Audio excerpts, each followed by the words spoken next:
I stood frozen behind the kitchen door, coffee pot in hand, as my daughter Jessica spoke the words that stopped me cold.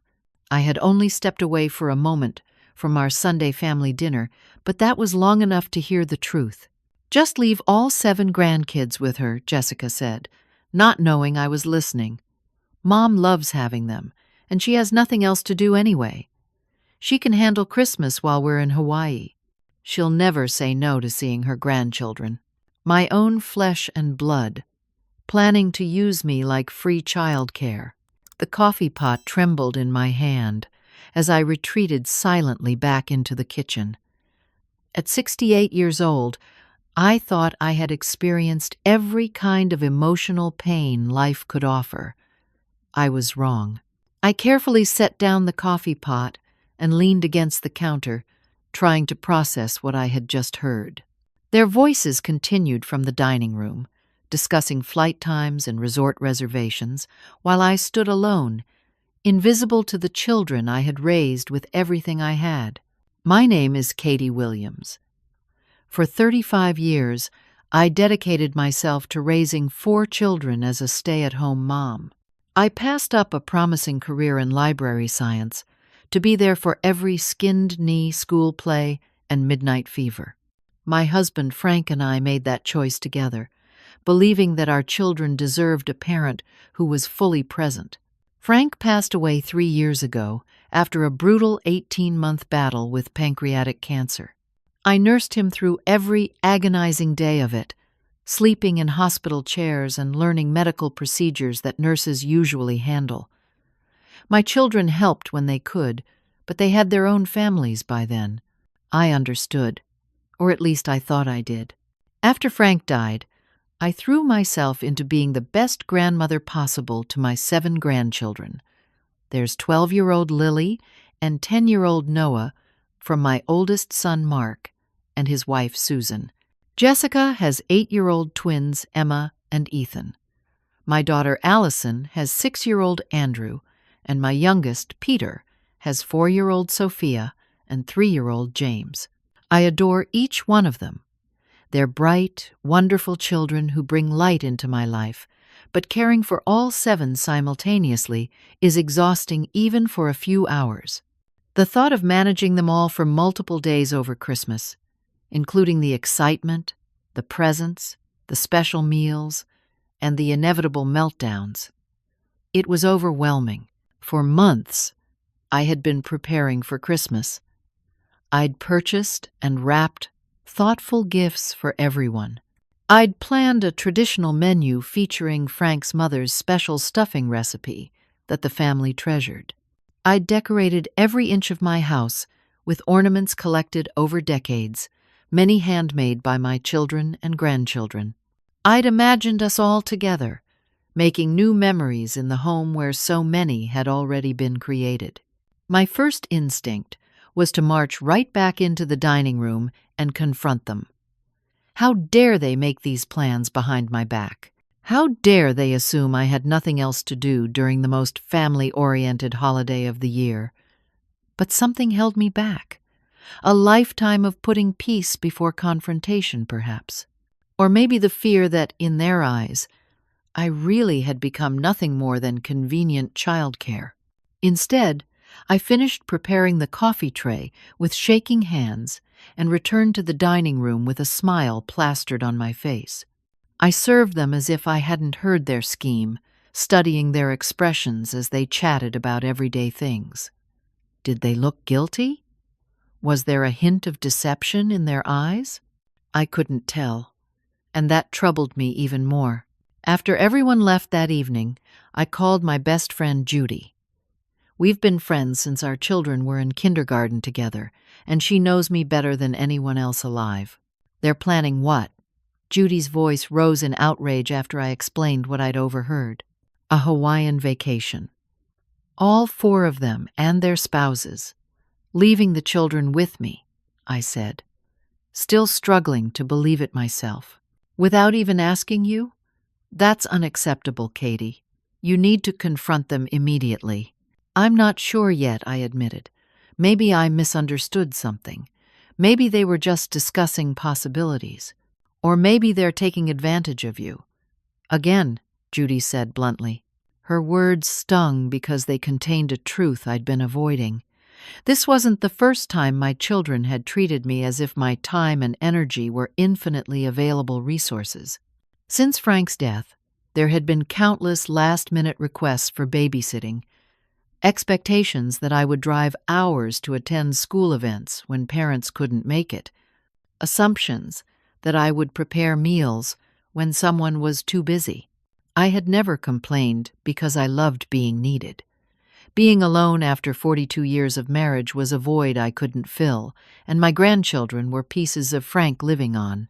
But this felt different. This felt calculating. Later that night, while looking for my reading glasses, I discovered something that confirmed my worst fears. Jessica had left her phone charging in my living room. A text notification appeared on the screen, and though I'm not proud of it, I looked. It was a group chat with her siblings about their Hawaii plans, and as I scrolled back through weeks of messages, my heart sank further with each one. Mom will be fine with the kids. She always says yes. We just need to present it as a favor to the children, not to us. Let's wait until the last minute to tell her, so she can't make other plans. Remember last year, when we did the ski trip and left the kids with her?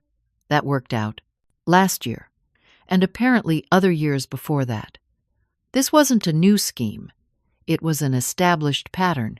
They had been manipulating me, coordinating their stories, and taking advantage of my love for my grandchildren to extract free childcare so they could enjoy child-free vacations. I set the phone down, feeling a heaviness in my chest that hadn't been there since Frank's funeral. The betrayal cut deep, not just because of the scheming, but because of what it revealed about how they saw me, not as a person with my own desires and needs, but as a resource to be used at their convenience. I went to bed that night with tears on my pillow, wondering how the children I had sacrificed so much for could value me so little. But as I drifted into uneasy sleep, something else stirred within me. A spark of anger, yes, but also something that felt surprisingly like resolve. I decided not to confront my children immediately. First, I needed more information. I needed to understand the full extent of their plans and whether all four were equally involved. So I began a quiet investigation, inviting each of them separately for coffee over the next few days. Mark, my oldest, arrived at my house on Tuesday afternoon. He's a successful attorney who takes after Frank with his analytical mind and cautious approach. We chatted about his children's school activities and his recent caseload before I casually brought up Christmas. I've been planning the menu, I said. Will Noah still be going through his no vegetables phase? Or can I hope he'll try my green bean casserole this year? Mark shifted uncomfortably in his seat. About Christmas, Mom. There might be some changes to the usual plans this year. Oh, what kind of changes? I kept my voice light, curious. Nothing definite yet. We're still figuring things out. He checked his watch. I should get going. Early court tomorrow. He left quickly, avoiding further discussion, which only confirmed my suspicions. Mark had never been good at deception. It went against his straightforward nature. His discomfort told me everything I needed to know. The next day, I met my second daughter, Allison, at a cafe near her workplace. Allison is my most organized child, a hospital administrator who runs her household with impressive efficiency. I've been thinking about Christmas Eve, I said after we'd settled with our coffee. Should we do the traditional soup and sandwiches before church, or try something new? Allison stirred her latte longer than necessary. Actually, Mom, there's a possibility Brad and I might need to step away briefly during the holidays. There's a situation at work that might require attention. On Christmas? I asked, feigning surprise. Possibly. Healthcare never really stops, you know. But we're still working out the details. She changed the subject quickly, talking about Andrew's recent swimming achievements. I noticed how she avoided making eye contact while discussing the holidays, another telltale sign. My youngest son, Peter, was the most forthcoming when we met for lunch the following day. Peter has always been the family peacemaker, uncomfortable with secrets and conflicts. "Peter, I was wondering if Sophia still wants that dollhouse she mentioned for Christmas," I asked innocently. He hesitated, then sighed. "Mom, I should probably tell you. Angela and I booked a trip over Christmas. We haven't figured out childcare yet, but—" "A trip? That sounds lovely. Where to?" I kept my tone conversational. "Hawaii. Jessica and Tom found this great package deal, and then Mark and Susan decided to join, and then Allison and Brad." It kind of snowballed. He looked genuinely apologetic. "We were going to talk to you about watching the kids." I know it's a lot to ask. "When would you be leaving?" I asked, maintaining my composure despite the hurt bubbling inside me. "December 23rd. Returning on the 28th. He at least had the grace to look embarrassed. "I know it's Christmas, Mom, but the kids love being with you," and we thought. His phone chimed with a text message then, and he glanced down at it. I caught a glimpse of the group chat name, Hawaii Escape. The message preview showed Jessica's name followed by, "Did you talk to Mom yet? We need to finalize the kid drop-off schedule before." Peter quickly turned his phone over, but it was too late. I had seen enough to know they were much further along in their planning than they'd admitted. They had already purchased tickets, made arrangements, and were now simply working out the logistics of how to present their plan to me in a way I couldn't refuse. "I should get back to work," I said, suddenly needing space to process this new information. "Let's talk about Christmas another time." As I drove home, pieces continued falling into place. They planned to leave December 23rd and return December 28th. That meant I would be responsible for 7 children during Christmas Eve, Christmas Day, and 3 additional days. I would be expected to maintain all our family traditions, manage the excitement and inevitable disappointments of Christmas morning, prepare special meals, and keep 7 children ranging from 3 to 12 years old, entertained and safe, alone. The more I learned, the more troubled I became about how completely they had disregarded my feelings and autonomy. They hadn't just made plans without consulting me. They had deliberately hidden those plans until they were irreversible. They had purchased non-refundable tickets months ago, according to the texts I glimpsed, which meant they never intended to give me a real choice in the matter. What hurt most was the realization that this deception had been going on for years. The ski trip mentioned in the text messages had been the previous Christmas, when all 4 children had suddenly developed various obligations that required them to be away for parts of the holiday. I had ended up with 5 of the grandchildren then, not realizing it was orchestrated. How many other times had they coordinated behind my back, using my love for my grandchildren to manipulate me into providing free childcare while they enjoyed themselves? How long had I been not a mother but merely a convenience in their lives? These questions haunted me as I drove home, the weight of betrayal pressing against my chest. But there was something else growing alongside the hurt now, a determination to understand the full scope of what I was dealing with, and perhaps to find a way to change this dynamic that had developed between us. That night, I couldn't sleep.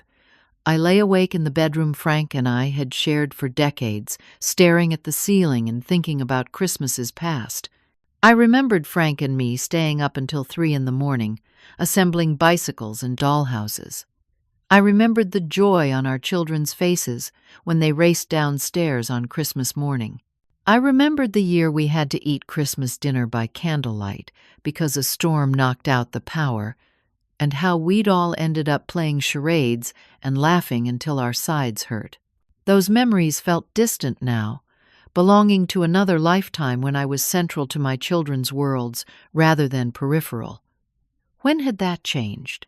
When had I become someone whose feelings didn't need to be considered, whose time didn't need to be respected? I got up and went to the closet where I kept our family photo albums. Turning on the small lamp beside the reading chair Frank had loved, I began paging through decades of Christmas mornings. 4 small children in matching pajamas. School-aged kids proudly displaying handmade gifts. Teenagers trying to look cool but unable to hide their excitement. Young adults bringing home significant others for the first time. New parents proudly showing off their own babies. Through it all, Frank and I had been the constant, creating the traditions, preparing the meals, making sure everyone felt loved and included. After his death, I had continued alone, determined to keep our family connected through the rituals that defined us. Last Christmas had been particularly difficult, my third without Frank. I had thrown myself into making it perfect, perhaps trying to fill his absence with activity. I had baked 12 kinds of cookies using his mother's recipes. I had hung every ornament we'd ever collected.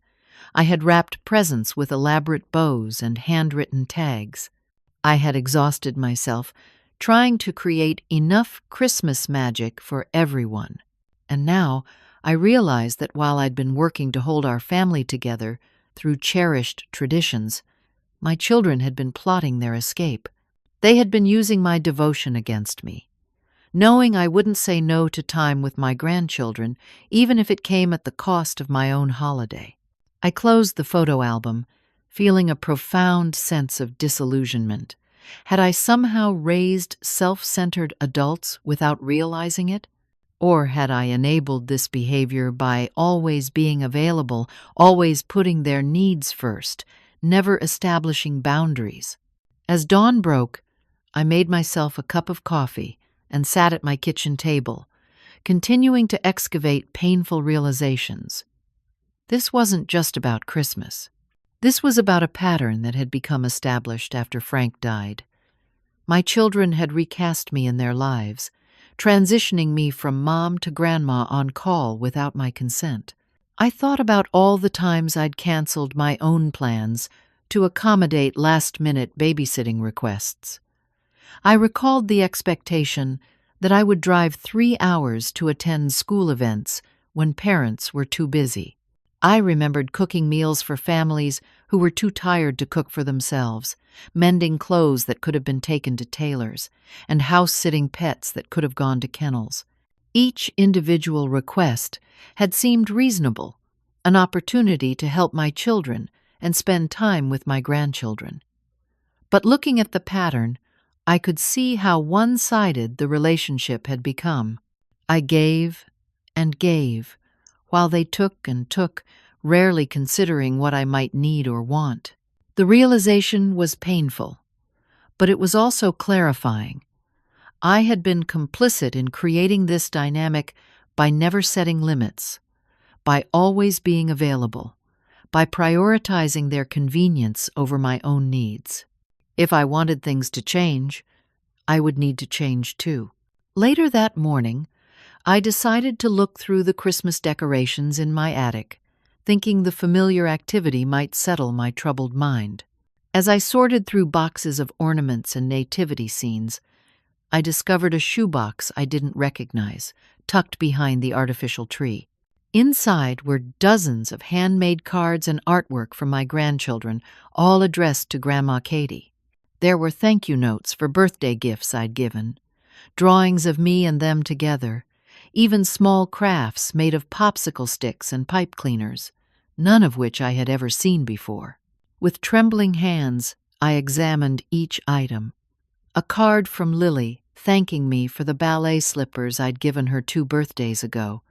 A drawing from Noah showing us fishing together at the lake.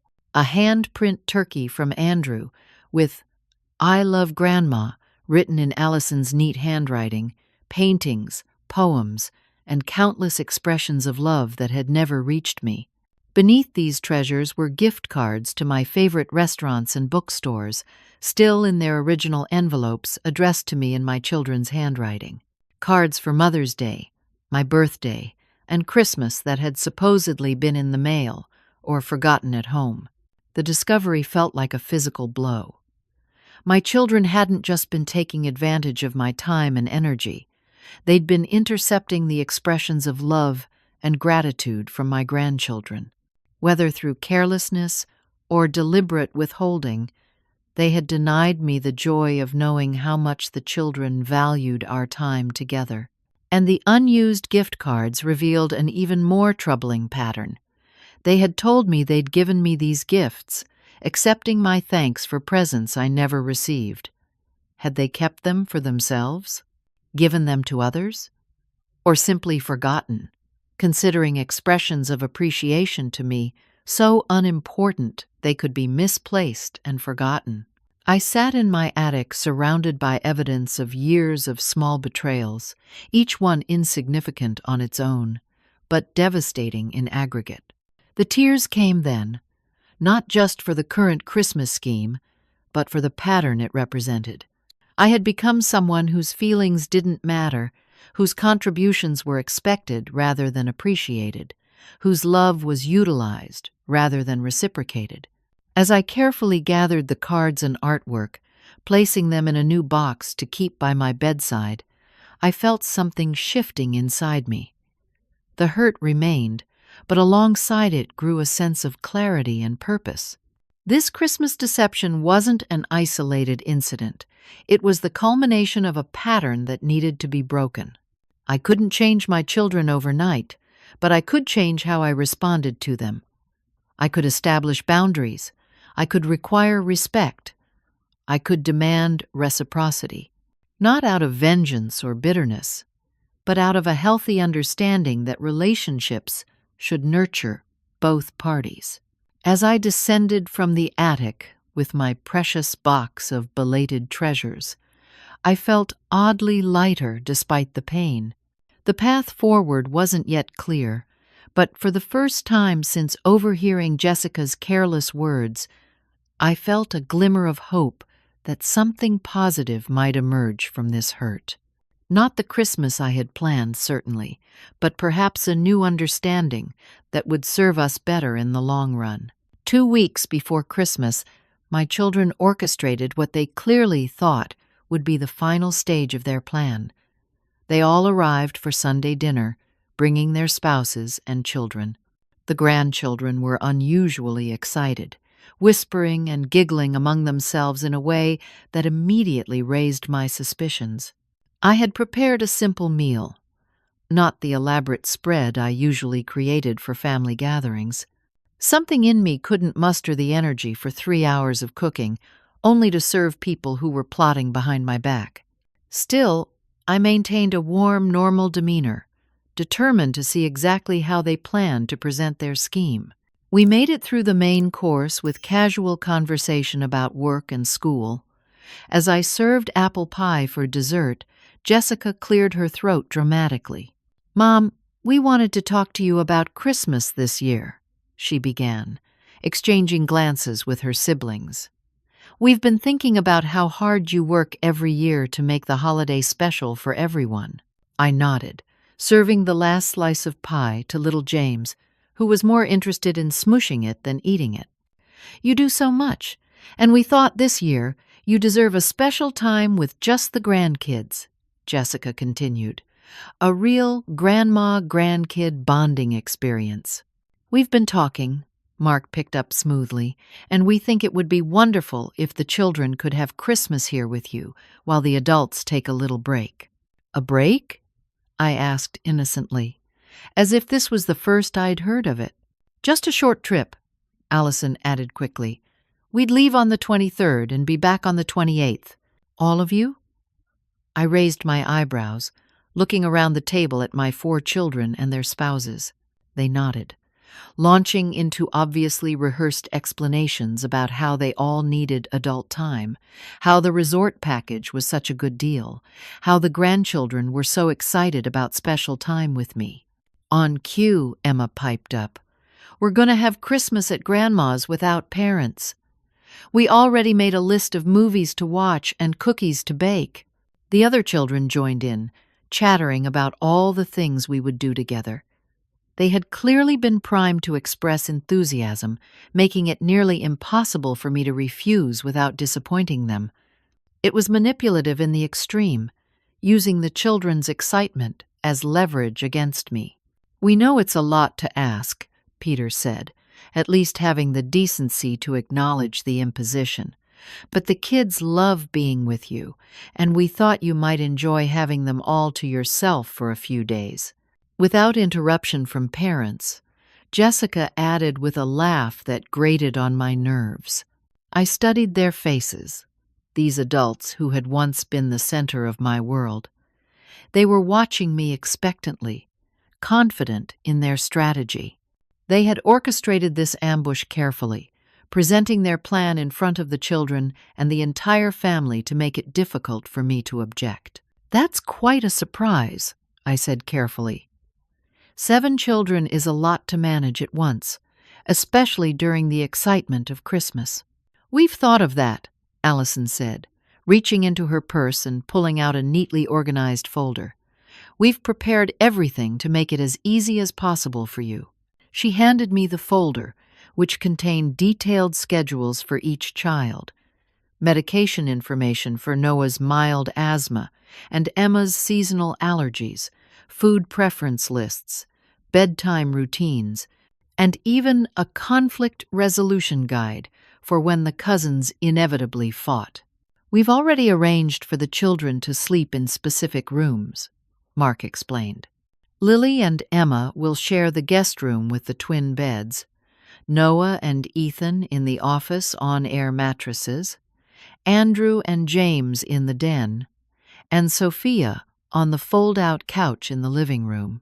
They had mapped out my entire house, assigned sleeping arrangements, and planned the children's schedules without any input from me.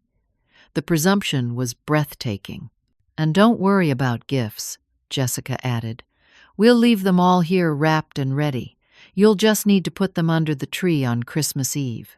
"And make the Christmas breakfast," Susan, Mark's wife, chimed in. "The kids are looking forward to your special cinnamon rolls." "And the Christmas dinner, of course," Tom, Jessica's husband, added. "Nobody makes turkey like you do, Katie." They continued listing all the things I would need to do, presenting each task as if it were a privilege rather than work. "Make the holiday meals, maintain the traditions, manage the inevitable sugar-fueled meltdowns, mediate sibling rivalries, all while they enjoyed a child-free vacation at a Hawaiian resort." As they talked, Jessica's phone rang.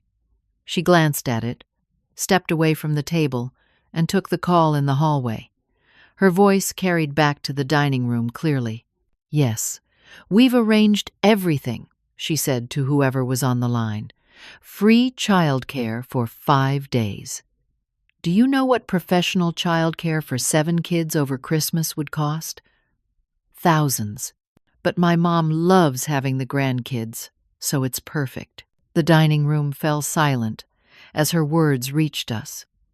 Mark closed his eyes briefly in apparent dismay at his sister's indiscretion. Peter looked at me apologetically. Allison busied herself wiping James's messy face. Jessica returned, seemingly unaware that we had heard her reduce me to an economic calculation. "Sorry about that. Where were we?" I looked around at my family, seeing them with painful clarity. They hadn't considered what managing Christmas for 7 children would actually entail for a 68-year-old woman on her own. They hadn't thought about how exhausting it would be, how overwhelming, how isolating. They hadn't considered that I might have my own needs, my own desires for the holiday. In their eyes, I existed primarily as a resource to be utilized, not as a person with my own life to live. The realization settled like a stone in my stomach. "I'll need to think about this," I said finally, keeping my voice steady despite the emotions churning inside me. "Think about it?" Jessica looked genuinely surprised, but the kids are already so excited, and our tickets are non-refundable. You bought non-refundable tickets before discussing this with me? I asked, allowing a hint of my true feelings to show through. An uncomfortable silence fell over the table.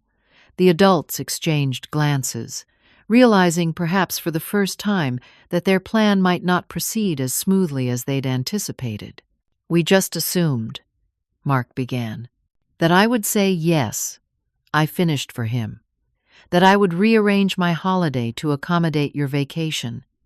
That I would take on the responsibility of creating Christmas for 7 children while all of you enjoyed Hawaii. No one seemed to know how to respond to my directness. The grandchildren looked confused by the sudden tension, and little Sophia climbed into my lap, patting my cheek with concern. "We don't have to go to Hawaii, Grandma," she said earnestly. "We can stay here with you instead." Her innocent comment, intended to comfort me, only highlighted how thoroughly my children had manipulated the situation. They had presented their plan to the children as an exciting opportunity, placing me in a position where refusing would disappoint the very grandchildren I loved so much. "We'll discuss this later," I said finally, managing a smile for Sophia's benefit. "Right now, who wants to help Grandma clear the dishes?" The children eagerly volunteered, diffusing the tension momentarily. As we moved between kitchen and dining room, I caught snippets of my children's whispered conversations. "I told you we should have asked her sooner. She'll come around. She always does. We just need to emphasize how much the kids want this."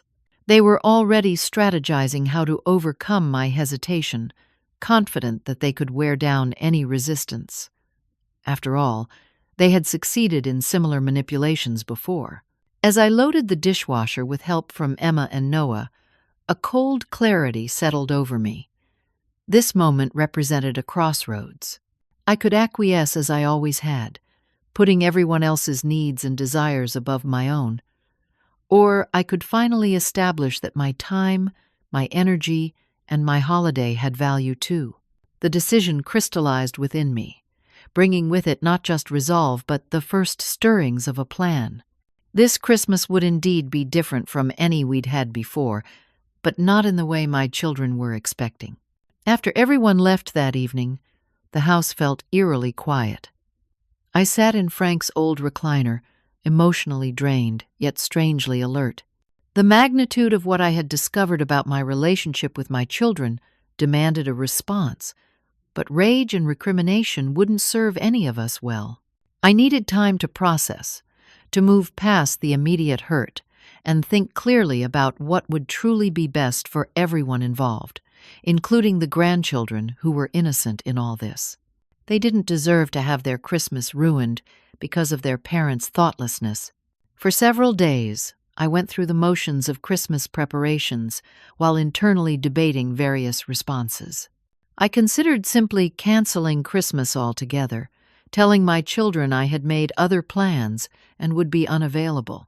But that felt like punishing the grandchildren for their parents' behavior, which I couldn't bear to do. I considered confronting my children directly, laying out all the evidence of their manipulation, and demanding an apology. But years of family dynamics suggested they would minimize, justify, or simply fail to understand the depth of my hurt. A confrontation might provide momentary satisfaction, but wouldn't necessarily lead to meaningful change. What I needed was a response that would protect my own boundaries while still preserving my relationships with both my children and grandchildren. A response that would send a clear message without burning bridges. A response that might actually lead to growth and greater understanding on all sides. The idea came to me gradually, taking shape over sleepless nights and long walks around my neighborhood. By the time I called Judy to discuss it, the plan was nearly fully formed. They did what? Judy's outrage on my behalf hadn't diminished since our first conversation about the situation. And they just assumed you'd go along with it? After planning it for months behind your back?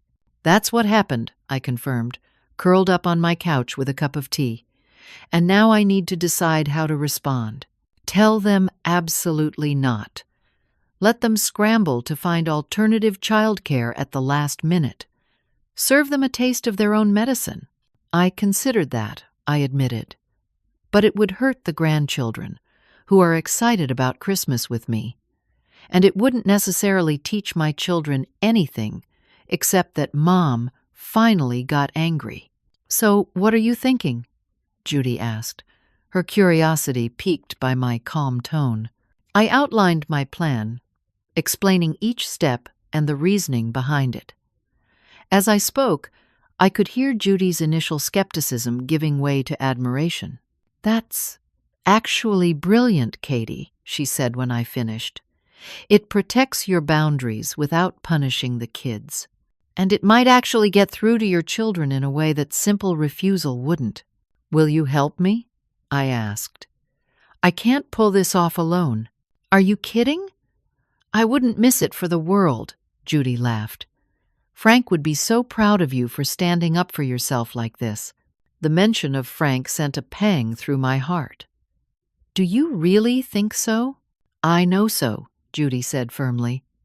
He always said you were the strongest person he knew, even if you didn't always realize it yourself. With Judy's support secured, I began preparations in earnest. First, I researched and booked accommodations at Silver Pine Lodge, a beautiful mountain resort about 2 hours from our hometown. The resort was known for its family-friendly Christmas celebrations, with decorated cabins, activities for children of all ages, and stunning natural surroundings.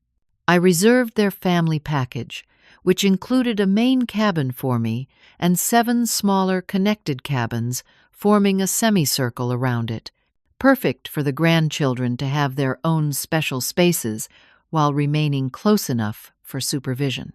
The resort offered supervised activities throughout the day, meaning I would have help managing the children and time to rest when needed. Next, I carefully purchased gifts for each grandchild, taking care to select presents that reflected their individual interests and personalities. For Lily, who loved astronomy, a quality telescope and star guide. For Noah, an engineering set that would challenge his analytical mind. For the twins Emma and Ethan, complementary gifts that recognized their distinct personalities despite being twins. Thoughtful, personal presents for each child that showed how well I knew and valued them as individuals. I coordinated with Judy, who agreed to help transport everything to the lodge on December 23rd and assist with setting up our Christmas away from home. Her enthusiasm for the plan matched my own, and her practical suggestions improved several aspects of the arrangements. While making these plans, I was careful to maintain appearances at home. I continued decorating my house, baking traditional cookies, and preparing for a family Christmas. When my children called to check in, transparently assessing whether I had accepted their plan, I remained noncommittal, but didn't express outright refusal. I allowed them to believe I was processing the idea, perhaps even warming to it. The children are so excited about staying with you, Jessica said during one such call. Emma can't stop talking about baking cookies with Grandma. Christmas is always special with family, I responded neutrally. My vague responses clearly gave them hope that I was coming around to their plan. They increased the frequency of their visits, bringing the grandchildren over more often, transparently trying to wear down any remaining resistance through the children's enthusiasm. I treasured these visits, knowing they would be our last before the situation changed dramatically. I listened attentively as the children chattered about their Christmas wishes, memorizing details I could use to make our alternative celebration even more magical. I stored away their smiles and laughter, fortifying myself for the difficult conversations that would come. As I was making final arrangements with the resort, something unexpected happened. While going through Frank's old desk, looking for our family address book. I discovered an envelope I had never seen before, addressed to me in his handwriting. The date on it was just weeks before his death, when he must have known his time was growing short. With trembling fingers, I opened it and began to read. My dearest Katie, if you're reading this, I'm no longer there to tell you these things myself, so please hear them clearly now. You have been the heart of our family, the one who held us all together through every storm and celebration. Your strength amazes me, even when you don't recognize it yourself. I've set aside a special account for you, what I'm calling your Joy Fund. It's not part of our regular savings or the children's inheritance. This money is for you alone. To use, however, brings you happiness in the years ahead. Please don't spend these years merely serving others. You've given our children everything. They're adults now with families of their own. Your life should be more than an extension of theirs. Find new passions. Pursue old dreams. Say no when you need to. Remember that your happiness matters just as much as everyone else's. I've had 42 beautiful years loving you. My only regret in leaving is that you won't have me beside you, championing your right to joy and self-fulfillment. So consider this letter my voice, reminding you that you deserve a full and rich life of your own choosing. All my love, always, Frank. The letter included details of an account I had never known about, containing a surprisingly substantial sum. Frank had been setting aside money for years, creating a fund specifically intended for my happiness after he was gone. I sat at his desk, tears flowing freely as I read and reread his words. Even in death, Frank was looking out for me, anticipating what I might need and providing for it. And he had recognized something I was only now beginning to understand, that I deserved a life that prioritized my needs too, not just everyone else's. The discovery of Frank's letter and the Joy Fund felt like confirmation that I was on the right path. The money would easily cover the expenses of my alternative Christmas plan, with plenty left over for whatever new adventures might follow. But more valuable than the financial support was the emotional permission Frank had given me to prioritize my own happiness. That night, I slept more peacefully than I had since overhearing Jessica's careless words. The path forward was clear now, illuminated not just by my own growing resolve, but by Frank's love and foresight. Whatever happened next, I knew I was making the right choice for myself, for my relationship with my children, and ultimately for the future of our family. With renewed determination, I finalized the remaining details of my plan, ready at last to take a stand that was long overdue. December 22nd arrived, crisp and clear, with the promise of snow in the air.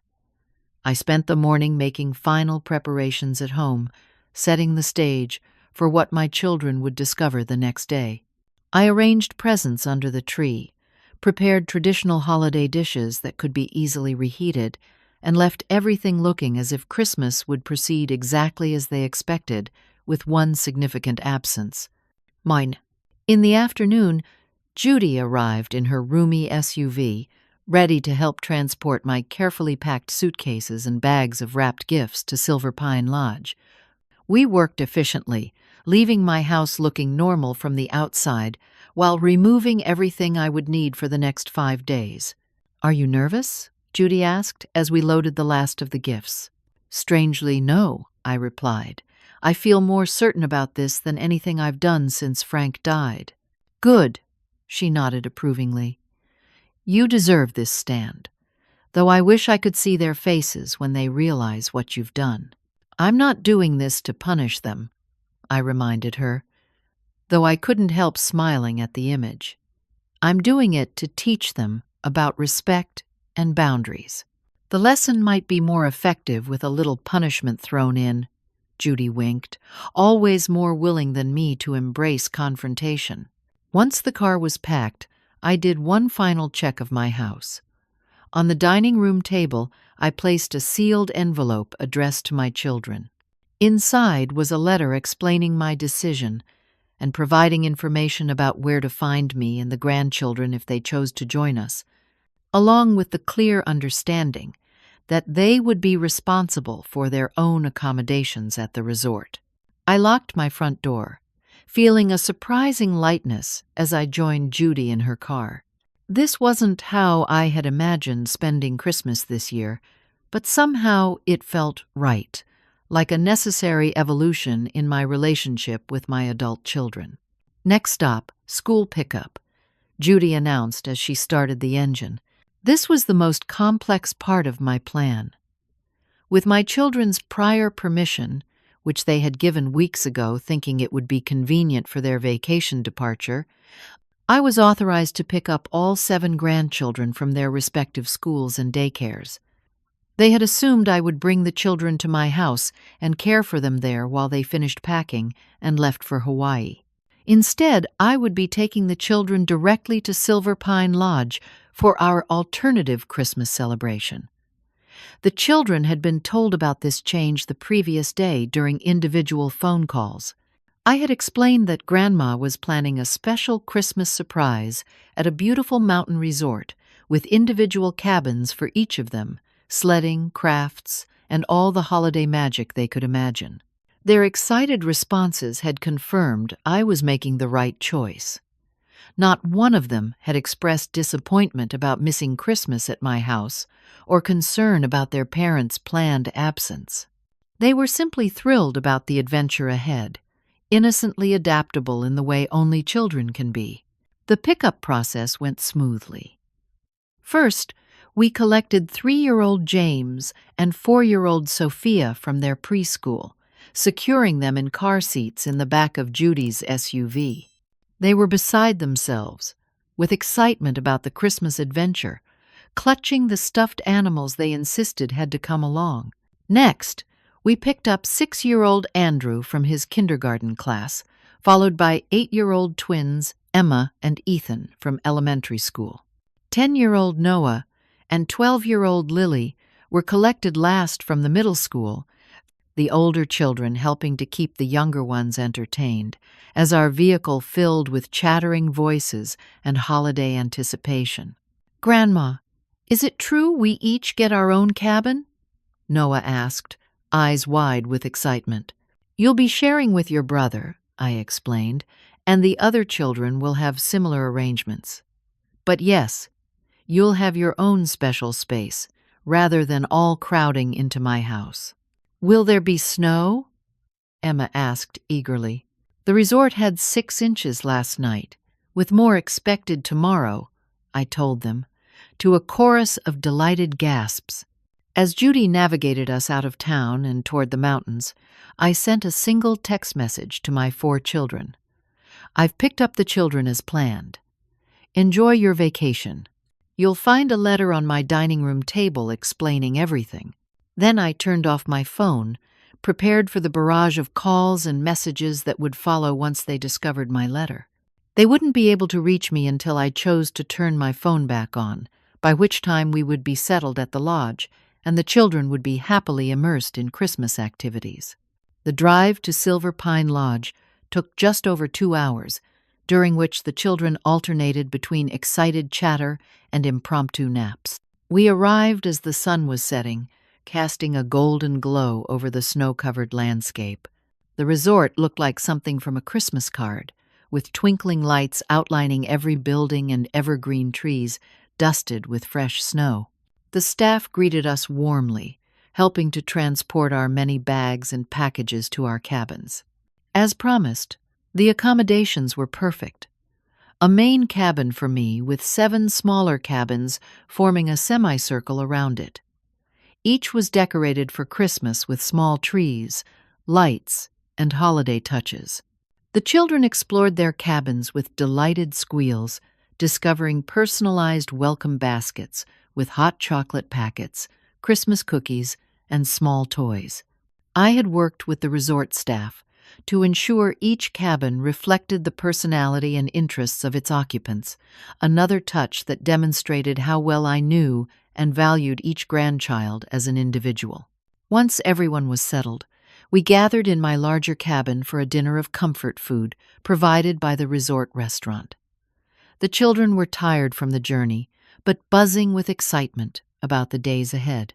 After dinner, we played simple games and talked about all the activities available to us: sledding, ice skating, cookie decorating, crafts, and a special Christmas Eve celebration planned by the resort. As I tucked the younger children into their beds that night, checking that night lights were on and favorite stuffed animals were in place, I felt a profound sense of peace. This wasn't the Christmas I had originally planned, but it might be exactly the Christmas we all needed. At 9 o'clock, after all the children were settled, I finally turned my phone back on. As expected, there were dozens of missed calls and frantic text messages from my children, growing increasingly urgent as they pieced together what had happened. The earliest messages showed confusion. "Mom, where are you? We stopped by and no one's home. Did you take the kids somewhere? Please call us." Then came the discovery of my letter. "Mom, we found your letter. This isn't funny. Where have you taken the children? You can't just change plans like this without discussing it with us." Finally, anger and demands. "We expect you to bring the children home immediately. This is completely inappropriate and irresponsible." I didn't respond to any of these messages. Instead, I sent a single text to all 4 children with a photo of the grandchildren in front of our beautifully decorated cabins, smiling and happy, along with the message, "The children are safe and excited about our Christmas adventure. If you wish to join us, the resort information is in my letter. You're welcome to book your own accommodations here. Either way, we'll see you on the 28th, as originally planned." Then I silenced my phone again and joined Judy for a cup of tea in front of the fire. She was staying in a separate cabin nearby, having decided to spend Christmas at the resort rather than alone at home. "Phase 1 complete," she said, raising her mug in a toast. "How do you feel?"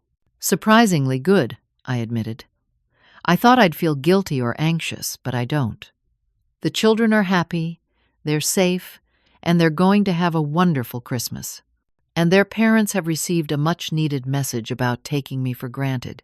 "What do you think they'll do?" Judy asked. "I'm not sure," I said honestly. "They could continue with their Hawaii plans and meet us back home on the 28th as if nothing happened. They could cancel their trip and join us here, which would actually be wonderful if they came with the right attitude.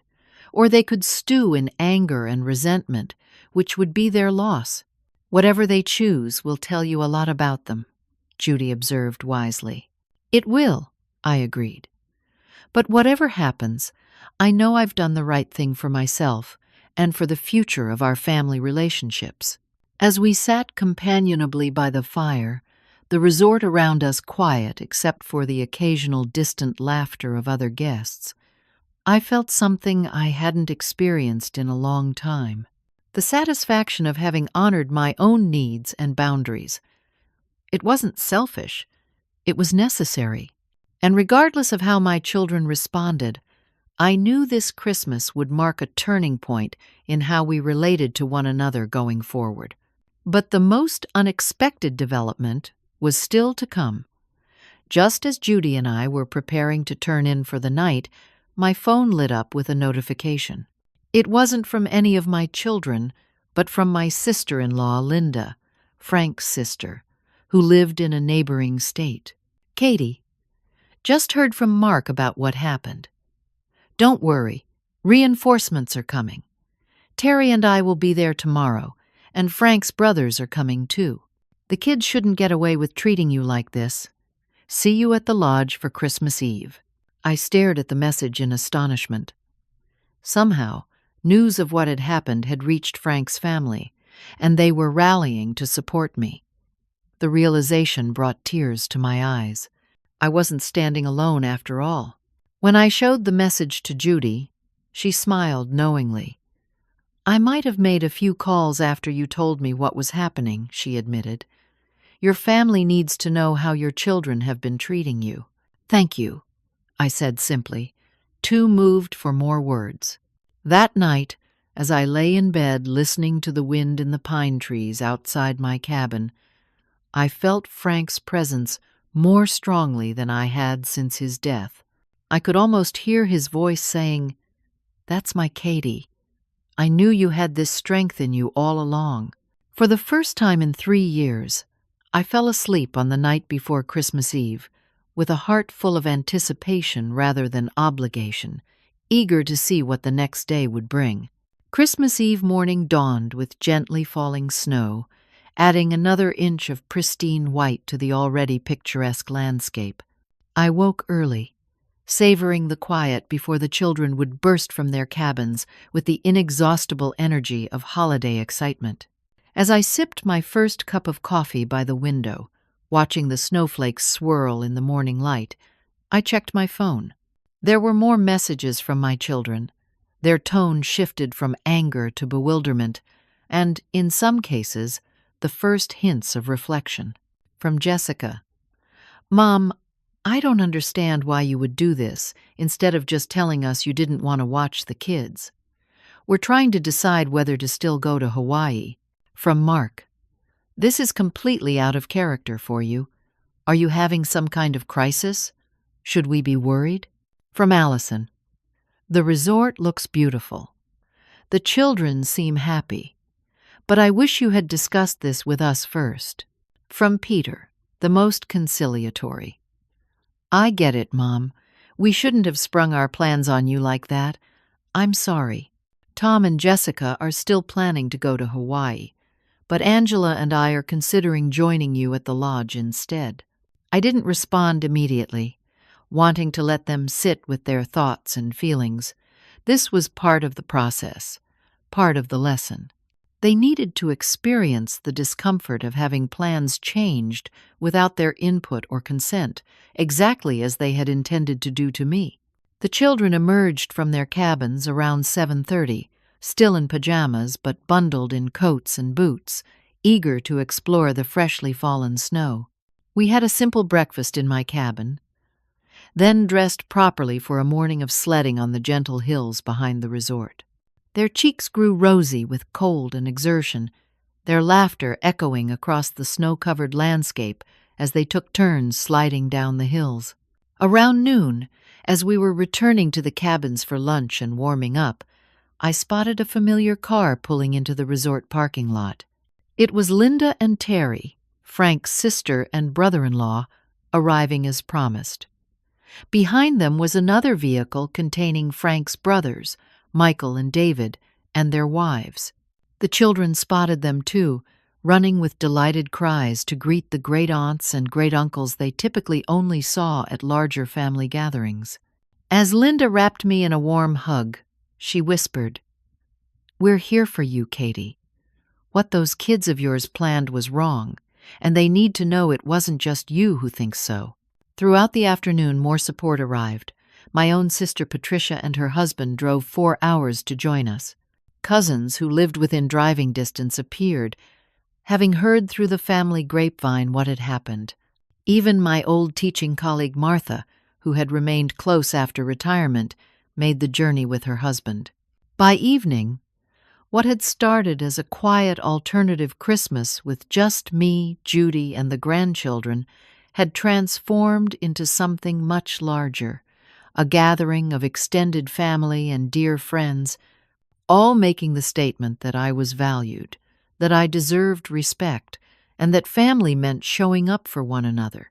The resort staff, seeing our growing numbers, arranged for us to use their community hall for dinner that evening. We shared a potluck-style meal, with those who had traveled bringing dishes to supplement what the resort provided. The grandchildren were delighted by the unexpected family reunion, moving from lap to lap and basking in the attention of so many adults who loved them. During dinner, my phone began ringing persistently. Looking at the caller ID, I saw it was Jessica. After 3 attempts, I finally stepped outside to answer. "Mom, what is going on?" she demanded without preamble. Uncle Michael just posted photos of everyone at some resort dinner. Is that Aunt Patricia? How did everyone know to come there except us? I didn't organize this, Jessica, I said calmly.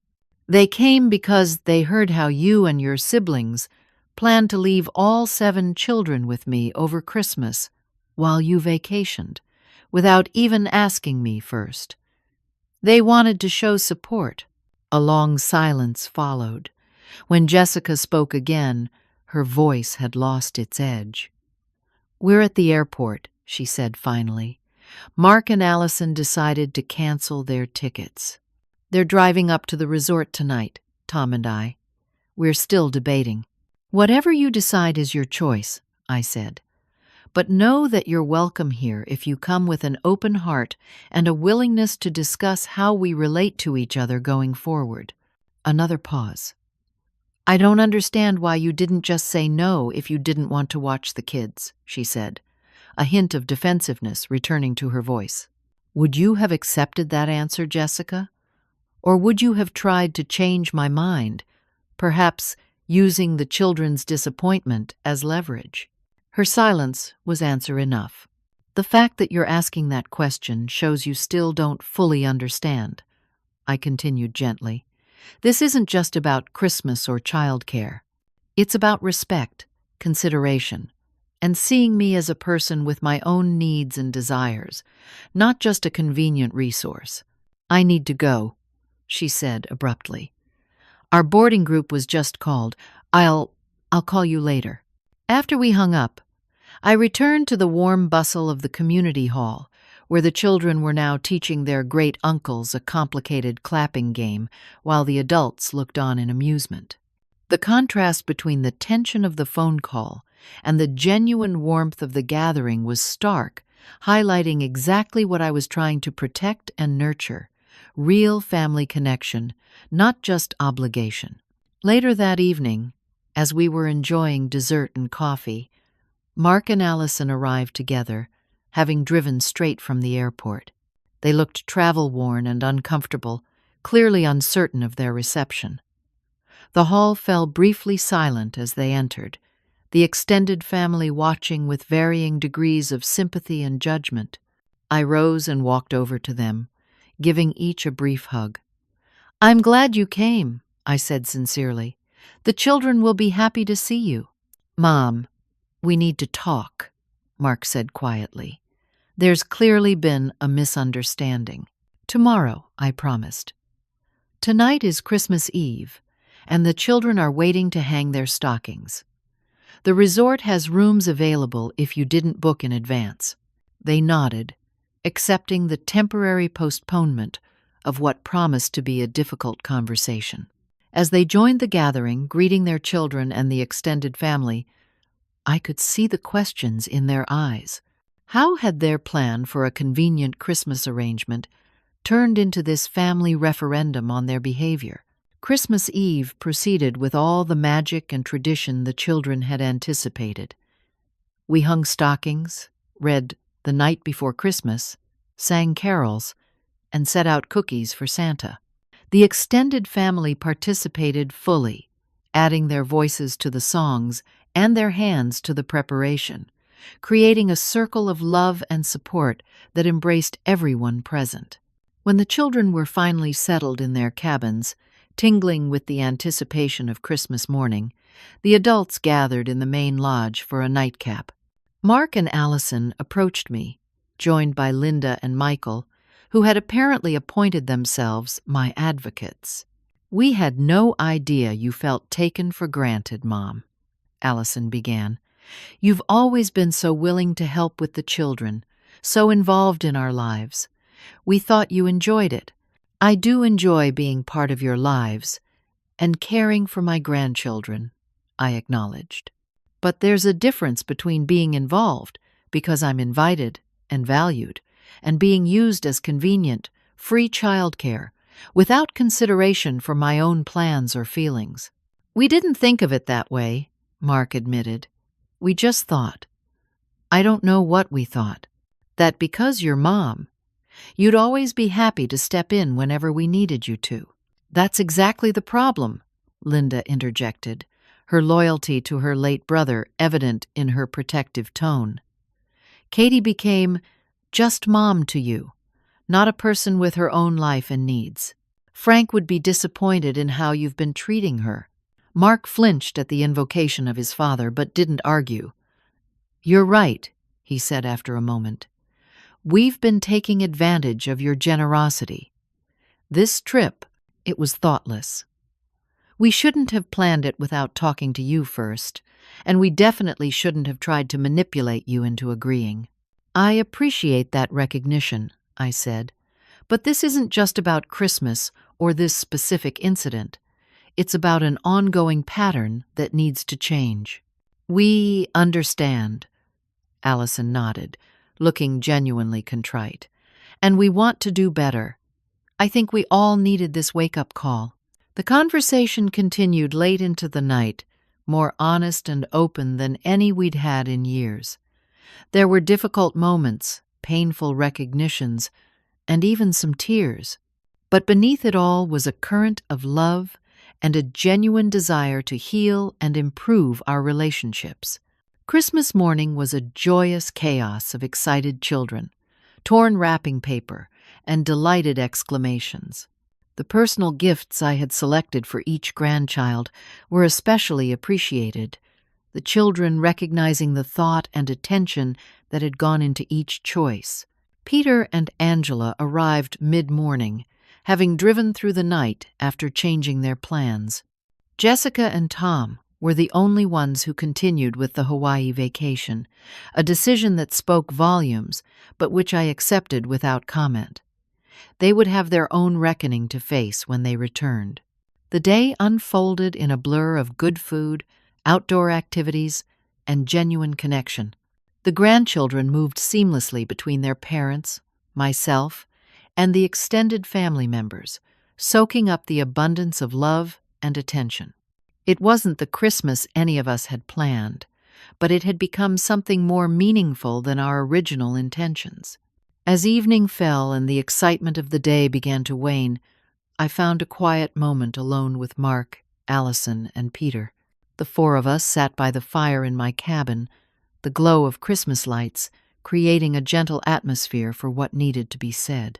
I want you to understand that I will always love you and always be there for you in times of genuine need, I began.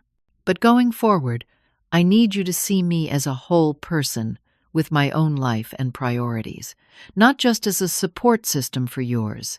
They nodded, listening attentively in a way they hadn't in years. I want our relationship to be balanced, I continued. I want to be included in decisions that affect me, consulted about my availability rather than having it assumed, and appreciated for my contributions to our family. That's more than fair, Mom, Peter said softly. I'm sorry it took something this dramatic for us to realize how we've been treating you. We'll do better, Mark promised, starting immediately. Allison reached for my hand. And we'll make sure Jessica understands, too, when she gets back. This isn't just about Christmas. It's about how we've been relating to you since Dad died. It wasn't right, and it needs to change. I squeezed her hand, feeling a weight lifting that I hadn't even fully recognized I was carrying. Thank you for hearing me, I said simply. The days following Christmas brought a natural rhythm of family activities, conversations, and connections. The extended family members began departing on December 26th, each leaving with warm hugs and whispered encouragements to stay strong in my new boundaries. My children remained at the resort, having canceled their return flights to Hawaii and booked rooms through the 28th as originally planned. I observed them stepping up in new ways, taking primary responsibility for their own children rather than defaulting to my assistance, and making efforts to include me in activities without placing demands. By the time we packed up to return home on December 28th, a new understanding had been established. It wasn't perfect, and I knew there would be slips and adjustments needed, but the foundation had shifted in a fundamental way. In January, I saw concrete evidence that the lesson had taken root. My children organized a belated Christmas gift for me, a week-long spa retreat that I had mentioned, wanting to try years earlier but had never made time for. They created a detailed schedule, showing how they would share childcare responsibilities among themselves during my absence, without a single hour left unaccounted for. More significantly, they initiated monthly family meetings where household tasks, childcare responsibilities, and family events were discussed openly and distributed equitably. For the first time, my preferences and availability were explicitly requested rather than assumed, and my contributions were acknowledged with genuine appreciation. Jessica and Tom returned from Hawaii subdued, having missed the family reconciliation and feeling the implicit judgment of everyone who had chosen to change their plans. After some initial defensiveness, Jessica approached me for a private conversation in which she offered a sincere apology and asked thoughtfully about how she could rebuild our relationship on a more respectful foundation. In the months that followed, I discovered an unexpected benefit of my Christmas stand. Having established that my time and energy were valuable, I found myself exploring interests and activities I had set aside during Frank's illness and after his death. I joined a book club, took a pottery class, and even began planning a trip to Italy, something Frank and I had always intended to do together. The joy fund Frank had left me supported these new adventures, but the emotional freedom to pursue them came from the boundaries I had finally established with my children. By valuing myself, I had taught them to value me too, creating space for a healthier, more balanced relationship for all of us. The following Christmas looked very different. Planning began months in advance, with open discussions about what would work best for everyone. Responsibilities were shared, with each adult taking ownership of specific aspects of the celebration. And most importantly, no one's participation was taken for granted or manipulated. Everyone's contribution was requested respectfully and appreciated genuinely. Looking back, I recognize that the painful discovery of my children's Christmas scheme became a gift in disguise. It forced a necessary reckoning that might otherwise have never happened, bringing us ultimately to a more authentic and mutually respectful relationship than we had experienced in years. Frank was right about the strength he always saw in me. It just took me a little longer to discover it for myself. Have you ever had to take a difficult stand with family members who were taking you for granted? How did you find the courage to establish boundaries while preserving the relationship? Please share your experiences in the comments below, and if this story resonated with you, don't forget to like, subscribe, and share with someone who might need to hear it. Thank you for listening, and I wish you the strength to value yourself as much as you value others in your life.